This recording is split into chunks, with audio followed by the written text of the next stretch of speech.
Hi friends, ఈరోజు మనం పూరీ కూర ఎలా చేయాలో చూద్దాం.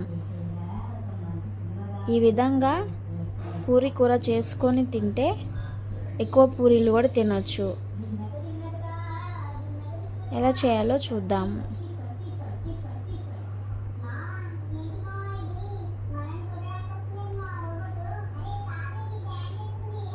ముందుగా గ్యాస్ మీద కళాయి పెట్టుకొని దాంట్లో 2 స్పూన్స్ ఆయిల్ వేసి హీట్ అయినాక పచ్చెనగపప్పు 1 స్పూన్ వేయాలి.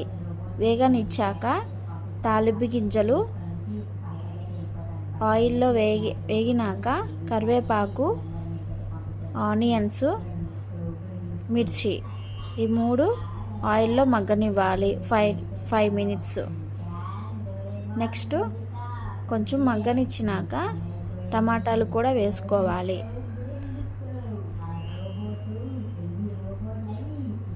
తర్వాత కల్లుప్పు ఉంటే కల్లుప్పు లేకపోతే సాల్ట్ వేసుకొని కొంచెం పసుపు వేసుకోవాలి. 1 స్పూను వేసుకొని ఆయిల్లో వేగనివ్వాలి. వేగినాక కొంచెం అల్లం ముక్క తీసుకొని అల్లం దంచుకొని వేసుకోవాలి. అల్లం వేసుకుంటే కూర చాలా బాగుంటుంది. ఆయిల్లో మగ్గనిచ్చినాక ఇలా ఉండాలి. చూపించే విధంగా ఇలా ఉన్నాక 2 గ్లాసులు వాటర్ తీసుకొని పోసుకోవాలి. 2 గ్లాసులు తీసుకున్నాము. వాటర్లో ఉడకనిచ్చుకోవాలి.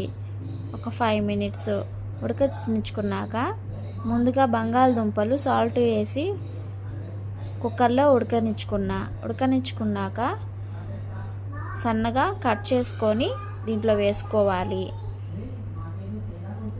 ఒక 10 మినిట్స్ అయినాక 2 స్పూన్స్ శనగపిండి తీసుకొని దాంట్లో కొన్ని వాటర్ వేసి ఇట్లా ఉండలు లేకుండా కలుపుకోవాలి. ఉండలు ఉంటే గట్టిగా అయిపోతుంది. ఉండలు లేకుండా ఇలా కలుపుకోవాలి. ఆ లిక్విడ్ని ఇది ఉడికింది కదా దీంట్లో వేసుకోవాలి. లిక్విడ్ని దీంట్లో పోసుకున్నాక లో ఫ్లేమ్లోనే ఉడకనిచ్చుకోవాలి. హై ఫ్లేమ్లో అయితే గట్టిగా అయిపోతుంది. ఒకవేళ ఎక్కువ పిండి పడితే కూరలో వాటర్ వేసుకోండి, పర్లేదు, ఏం కాదు.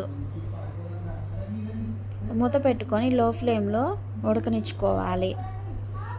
లాస్ట్గా కొంచెం కొత్తిమీర వేసుకుంటే చాలా బాగుంటుంది. చూసారా ఎంత చక్కగా ఉందో? ఈ విధంగా ట్రై చేసి చూడండి, చాలా బాగుంటుంది.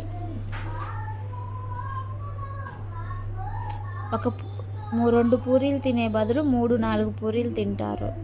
ఎక్కువ పూరీలు కూడా తినొచ్చు. ఇలా కర్రీ చేసుకొని తింటే ఒకసారి ఇలా ట్రై చేసి చూడండి. వీడియో కనుక నచ్చినట్లయితే లైక్ అండ్ సబ్స్క్రైబ్ చేసుకోండి. Thank you friends.